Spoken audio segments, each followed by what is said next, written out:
Hey everyone, Rodimus 2099. Welcome back to unofficial list week. This is now list week, where I'll be doing lists all day of the week for the whole week. So I started with all the 22 Pixar movies ranked. That's my first list.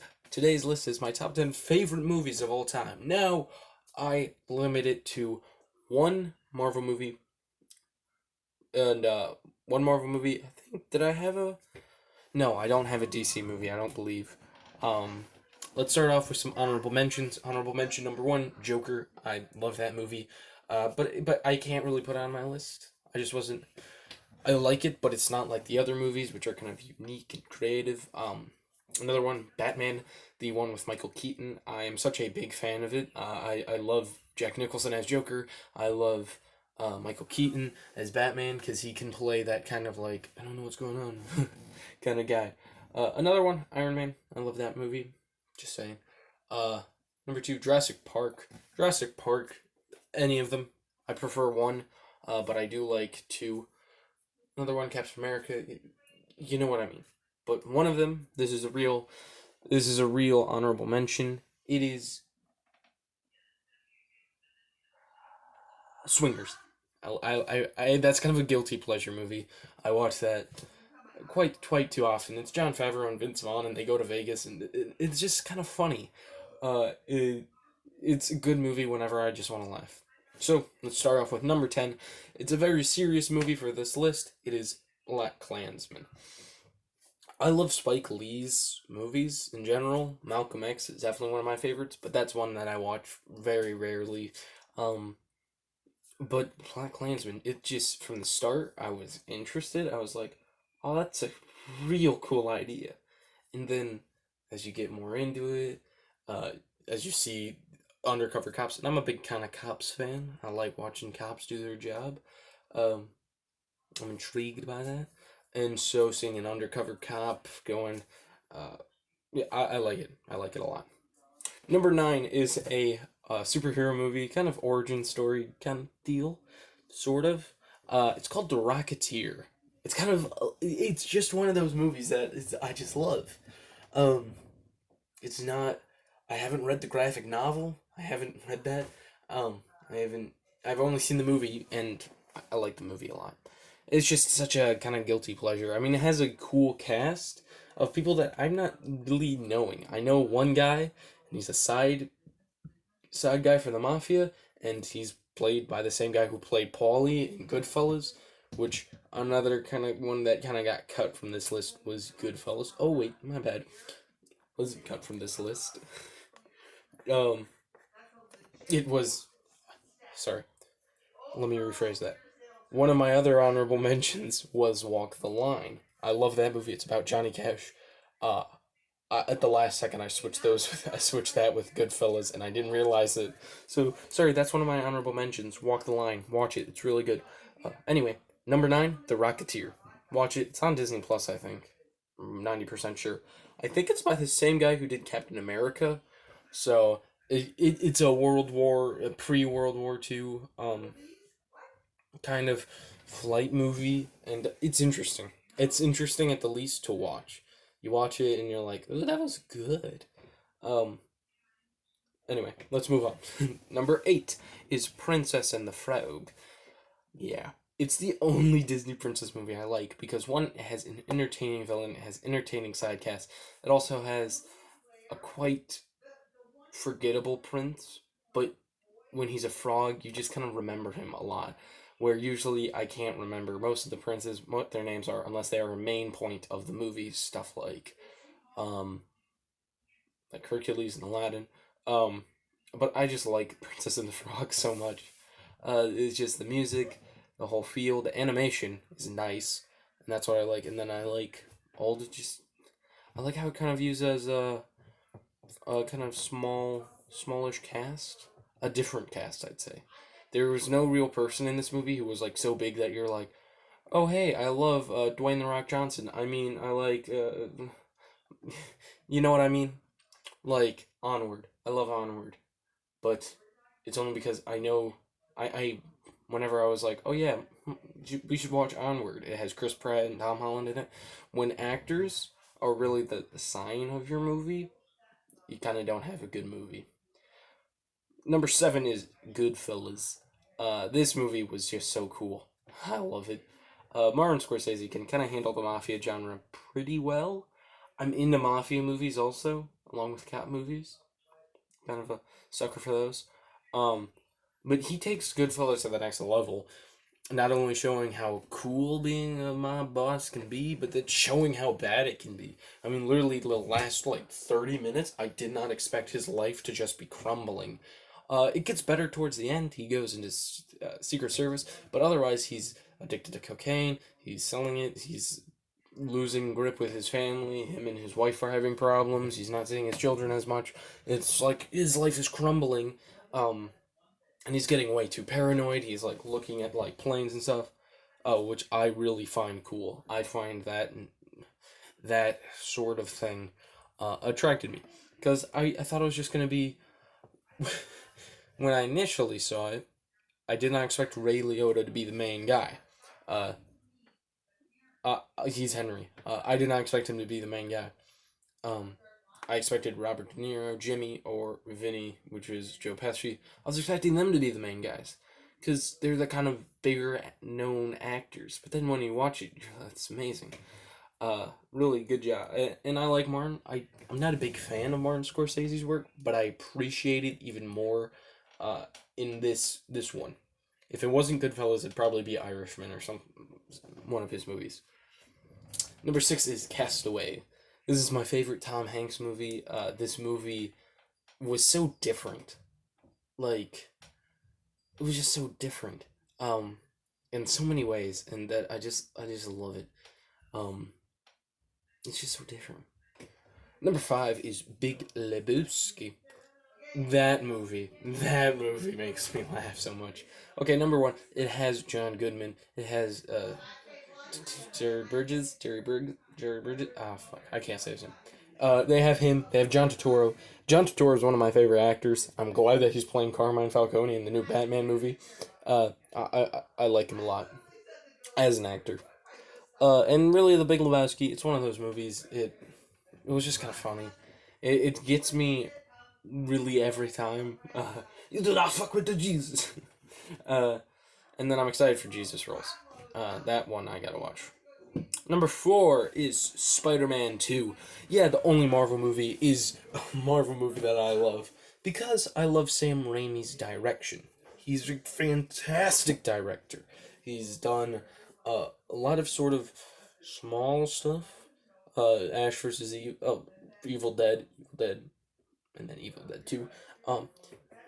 I love those movies. I love the Evil Dead franchise. Really, I do like it. But one thing about Evil Dead was Bruce Campbell. And Bruce Campbell, if you don't know, he's from Detroit. Same with Sam Raimi. They're both from Detroit. They're both from my hometown. I both hear them so much. And I actually knew where they kind of grew up. So it's one of those things. I really appreciate his filmmaking. He's a fantastic director. And Spider-Man 2 was just kind of my favorite Spider-Man movie. I love the Green Goblin, but Dr. Octopus kind of had that personal stuff to it. Like, Peter didn't know the Green Goblin was the Green Goblin for most of the movie. Was Norman Osborn, my bad. But he did know Doc Ock was Dr. Octopus the whole time. So that's why. Number 3 is a pretty surprising movie, but unless you know me, you know I love cop movies. It is Bad Boys. Okay, so Michael Bay does fantastic action movies, and I think people don't give him enough credit for that. He does so many cool action movies, but what people don't think he does good is really making characters. But I find myself loving and enjoying the Bad Boys characters. I love them so much. I am glad that we are getting sequels to it, that we are getting a 3, a 4, hopefully a 5. But, I mean, without Michael Bay, it's definitely a lot different. Michael Bay added such an attitude to it, to the kind of ending scene, where it was, big, but it wasn't super big. And then in 2, it had a kind of big-ish ending, but it wasn't as big as as stuff like, I'd say, um as Transformers. Why couldn't I think of the name? And he is one of my favorite directors because he really does know how to keep an audience entertained, which I think people don't give him enough credit for. I mean, you're not gonna be like, wow, that was boring when you're seeing one of his movies unless you really are upset with action movies. But if you're like me and you like action movies, you like to just chill out and let your mind just go. Uh, Michael Bay is your guy. Number 2 is another Spike Lee film. I was kind of surprised when writing this to see him on this twice. I surprised myself. But Do the Right Thing is one of my favorite movies of all time. It's real good. It's really good because I like movies that go on subjects that kind of affect our lives. Um, I've been witness to racism. I haven't been yelled at for being a white guy, no. But I've seen people yell at people for being racist. Um, I don't like that. I definitely am. My brain is like, do the right thing. And in it, he has this wall of actors who I don't remember if they even were at the pizza joint, but they were all white. And he goes, "Hey, why aren't there any black guys?" And he goes, "Oh no, they just don't come." And he goes, "Why don't you put my face on the wall? Then you'll have one." And so everyone sort of teams up and they ban it. It's just an entertaining movie, and it's different. It's not about history. I don't remember if it was based on true events, but it's not about history, and it's something that you won't see. When you hear about it, you don't think, oh, this is a movie about race. When you see it, you're like, that's just a movie that probably would happen right now in real life. And it is old, but it still takes place. Now, my number 1 favorite movie, we're going to give one more honorable mention, which is Star Wars The Empire Strikes Back. I like this movie. I don't think it's the critically acclaimed one that everyone calls it. I prefer A New Hope, but I do like Empire Strikes Back for one reason only. Lando Calrissian. So number 1 is a fantastic film from my favorite director. Sam Raimi is one of my favorites. Spike Lee is one of my favorites. But my favorite, and I mean favorite director, is Jon Favreau. And he made an amazing movie when he made the movie Chef. It's about and he kind of, what I like about him is there's not confusing titles, I would say. Um, I don't like confusing titles. I don't like stuff like that. Empire Strikes Back or something like that. I like Star Wars 1, Star Wars 2, Star Wars 3. I don't call Empire Strikes Back Empire Strikes Back. Usually when I called it Star Wars 4. 5, I mean 5. So he he likes to do Iron Man, Iron Man 2, Chef, Swingers, uh, Made. Those are mainly his movies. Um, and him and Taika Waititi have such a different style from other people. Where John, he knows how to bring comedy to a serious scene. He knows to make something very serious and like it's just nice. But in Chef, uh, it's nice because it covers a lot of ground. I'd say. It covers a lot of time, and it brings a lot of characters, so it feels like someone's actual life, like some actual guy. And it does do something that I like. I don't like food critics. I don't like people who critique food who say, "Oh, this is too bad." Um, I hate that. Whenever I'm cooking and someone says like, "Well, if I was cooking this, I'd probably butterfly it." Um, I'm like, then why don't you cook? it's kind of harder than you think when you're making food for not just one person, but 20 people. Um, I cook for my family a lot. So there's something like that I always hated. And in this, it paints the critic as a bad guy and a good guy, instead of just our kind of Ratatouille model. Ratatouille does a good critic, because you see that he has heart. But when he's in the restaurant, he's so stoic, he's so annoyed, everyone's afraid of him.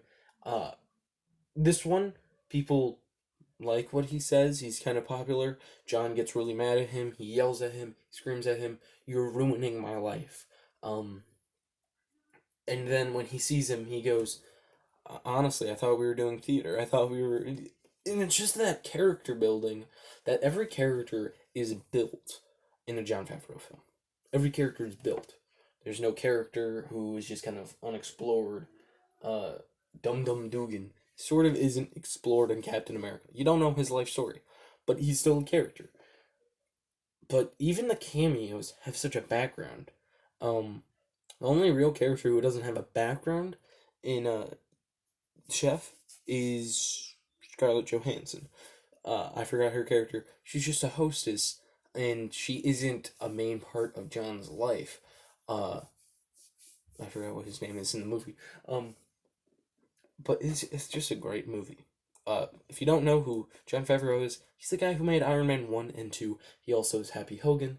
He also made The Mandalorian. uh, he's made a lot of stuff. But I definitely think that Chef is my favorite movie. Also has John Leguizamo in it, so pretty good. Also, if you, I think it's on IMDb TV. It is rated R, but that's just because of language. So if you're like, I want to watch Chef, but I don't know if there's sex scenes in it. There's not. Um, but one thing about it is there is the best, and I'm saying best cameo of Robert Downey Jr. ever. Uh, I did not expect it, and I loved it. So I'm not gonna spoil it for you, but go watch it just to see that RDJ uh, part. Um, kind of thinking about it, a lot of people, like mainly everyone from Iron Man 2 is in this movie. But yeah, those are my top 10 favorite films of all time. Uh, Movies like Walk the Line, really special movies. You can tell that all of these are kind of different. Um, they're all very different from each other, which is what I like. I like seeing. I don't like want to see. I don't want to see the same movie 3 times in a row. I don't want to see the same movies 4 times in a row. I want to watch something different. I want to watch something different and hold. That's why I don't like Jaws. I want to like Jaws. I like the first one, but then the second one, you're like, oh, giant shark's back. Oh, giant shark's back. Oh, giant shark's back. And then all the rip-offs of it. And hopefully now, Moose Jaws will change my mind. If you don't know, Kevin Smith is making a movie called Moose Jaws. It's about Jaws, but if it was a giant moose in Canada. I'm so excited. Goodbye.